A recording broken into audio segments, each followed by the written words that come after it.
আনুষ্ঠানিকভাবে শুরু হয়েছে কোরবানির পশুর হাটের বেচাকেনা। তবে ব্যাপারীরা বলছেন হাট পুরোপুরি জমে উঠতে আরও কয়েকদিন লাগবে। অন্যদিকে দাম যাচাই বাছাই ও পছন্দের পশু খুঁজতে এখন হাট থেকে অন্য হাটে ঘুরছেন ক্রেতারা। নির্বিঘ্ন ও নিরাপদে পশু ক্রয় বিক্রয় নিশ্চিতে বিশেষ গুরুত্ব দিচ্ছেন হাট কর্তৃপক্ষ। মামুন হোসাইনের রিপোর্ট। 2,25,000 টাকায় বিক্রি হয়েছে এই গরুটি। এতে সন্তুষ্ট কুষ্টিয়া থেকে আসা ব্যাপারী জাকির। আর সাধ্যের মধ্যে পছন্দের গরু কিনে খুশি ক্রেতাও। বাজারের পরিস্থিতি আমরা সন্তুষ্ট। বাজারের যে পরিস্থিতি এখন পর্যন্ত আছে তাতে আমরা খুব আলহামদুলিল্লাহ আমরা খুব ভালো আছি। আসার পরপরই প্রথম একটা গরু দেখলাম, দেখার পরপরই পছন্দ হলো। দাম আহামরি চাইনি উনি। জীবনে প্রতিদিন প্রতি মুহূর্তে জীবাণুমুক্ত থাকার কন্ট্রোল হাতে রাখি বলেই আমরা নিশ্চিন্ত। স্যাভলন, জীবাণুমুক্ত প্রতিদিন। গরু আমি তো কিনলাম, আমার ছেলে পছন্দ করছে, ছেলের পছন্দেই আমি নিয়ে এনেছি। দেশের বিভিন্ন জেলা থেকে রাজধানীর দিয়াবাড়ি হাটে পশু নিয়ে এসেছেন ব্যাপারীরা।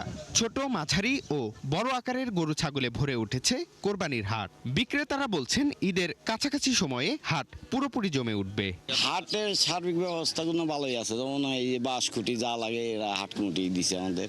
দাম মোটামুটি আমি চাচ্ছি 90, 80, 85 হলে পর আমি দিয়ে দেবো। সাইকেল বেরি টেরি দেখছি, আমার কাছে খুব ভালো লাগছে। আমি ধরো এখন গরু মনে হয় ভালো দামে বেচতে পারবো না। এদিকে হাটে ধীরে ধীরে বাড়ছে ক্রেতার আনাগোনা। অনেকেই আগে থেকেই দেখে রাখছেন পছন্দের কোরবানির পশু। কেনার জন্য আসি নাই, ধরতে গেলে এখন আমরা দেখতে আসছি, দেখতেছি পছন্দ হলে কিনবো। সবাই চায় 2 টাকা বেশি পাবো কেমন, যে কারণে তারা গরু আটকায় রাখছে আর কি। আমার যত ধারণা হয়তো 2 দিন পরে যেটা 2.5 লাখ চাচ্ছে সেটা হয়তো দেখেন 2 লাখ টাকা বিক্রি করে দিবে আর কি। দাম চাচ্ছে বেশি, কিন্তু দেখা যায় দামাদামি করে কিনলে সঠিক ইয়ের মধ্যে কেনা যাচ্ছে আর কি। আমার যে গরুটা কিনছি আমি খুব সন্তুষ্ট, আমি খুব কনফিডেন্স। সবাই আসছে, দেখতেছে, যার পছন্দ হচ্ছে সবাই নেওয়ার মতো প্রস্তুতি করছে। দেশি গরু খুব ভালো লাগে, দেশি গরু তো সবসময় কিনা হয়, তো দেশি গরু খুব সুন্দর। পশুর হাট সুশৃঙ্খল ও নিরাপদ রাখতে নানা ব্যবস্থা নিয়েছেন হাট কর্তৃপক্ষ।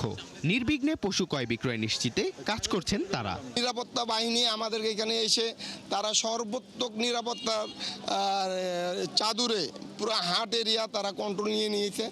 এর সাথে আমরা আমাদের 2000 ভলেন্টিয়ার টিম দিয়েছি, এক্সপার্ট দক্ষ ভলেন্টিয়ার টিম দিয়েছি। তাই নিরাপত্তা বাহিনীর সাথে তারা হাট ম্যানেজমেন্টে হাট পরিচালনার কাজ করতেছে। এখানে একটা ব্যাপারে কোনো অসুবিধা দেখার জন্য তারা কাজ করতেছে। ব্যাপারীদের আশা দ্রুতই ক্রেতাদের চাপ আরও বাড়বে এবং জমে উঠবে বেচাকেনা।